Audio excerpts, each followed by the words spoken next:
The Montreal Charter was unanimously voted by City Council on June the 20th, 2005. It came into force on January the 1st, 2006. The Charter is an instrument of proaction by clearly identifying what responsibilities we have as citizens and what the city acknowledges as its responsibility towards us. We have a clear idea what we can do and how to do it.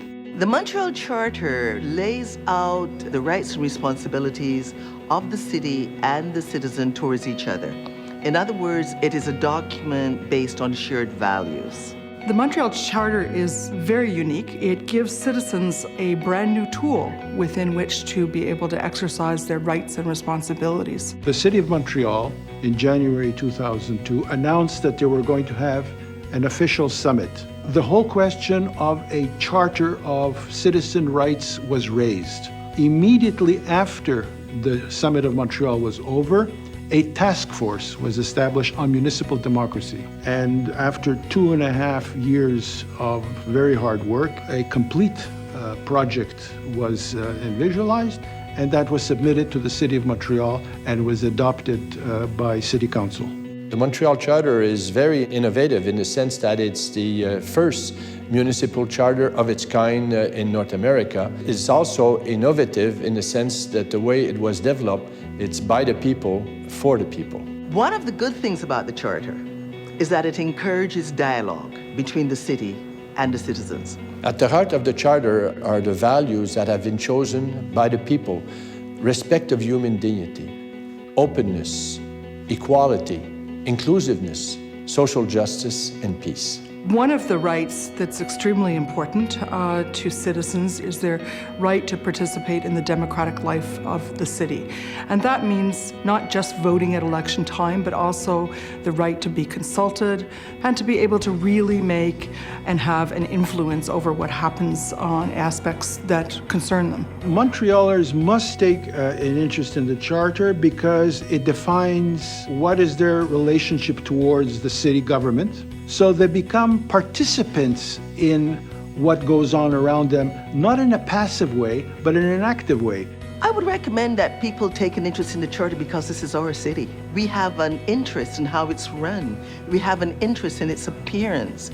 We want to be proud of Montreal. We want to say, this is my city, and be proud to show it off. The right to initiate a potential consultation is something that's new in the Charter and gives citizens, groups of citizens, an opportunity to petition the city and hold a consultation on issues that are of importance to them in their borough or in the city as a whole. The Montreal Charter is a unifying document. It is a true social contract that lays out the values, the rights, and the responsibilities of citizens, as well as the city's obligation. Finally, it's unique in the sense that it calls upon the Ombudsman to foster dialogue between the city and its citizens through mediation. The word ombudsman is a Swedish word, which means a person talking on behalf of the others. So my role is to protect citizens' rights within the city of Montreal. The main characteristics of the ombudsman is to be non-political, impartial, and completely independent from the administration of the city. So the service we provide in this Charter of Rights and Responsibilities is a last resort recourse to citizens who have not been able to resolve a problem which they have identified. The fantastic thing is that it's absolutely free, it's very easy to access, and we also protect the confidentiality of the information we gather.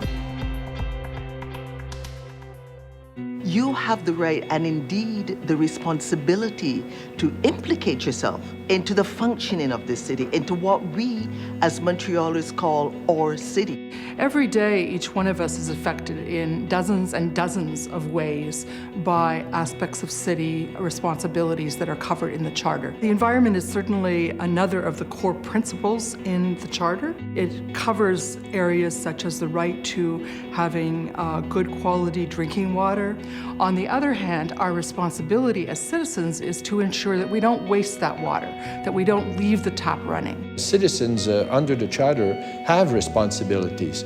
When the city decides that cleanliness is a priority, citizens must assume their civic duties. The Montreal Charter covers absolutely everything. So that means everything from culture, recreation, the right for more vulnerable people to feel safe in parks and areas of their neighborhoods. I think that the charter is a partnership between the citizen and the city. To me, that's very, very clear.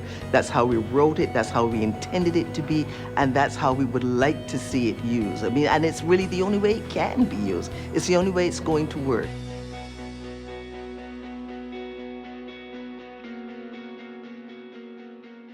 The Montreal Charter of Rights and Responsibility is getting more and more international recognition. A good number of cities have been actively exploring our charter as a model. UNESCO has noted its significance, and the City of Montreal is actively collaborating to support other cities as they develop their own versions. It's becoming a key document of reflection, of thought, of debate within Latin American countries. I love the charter.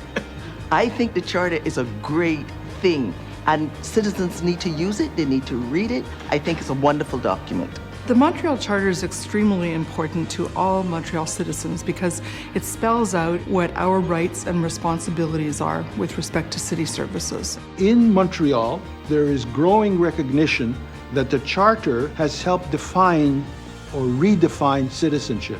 So now we are urban citizens. The city is very proud to have given the citizens an opportunity to participate in the development of this charter. And the citizens should also be very proud to have participated in the development of the charter, which is so innovative.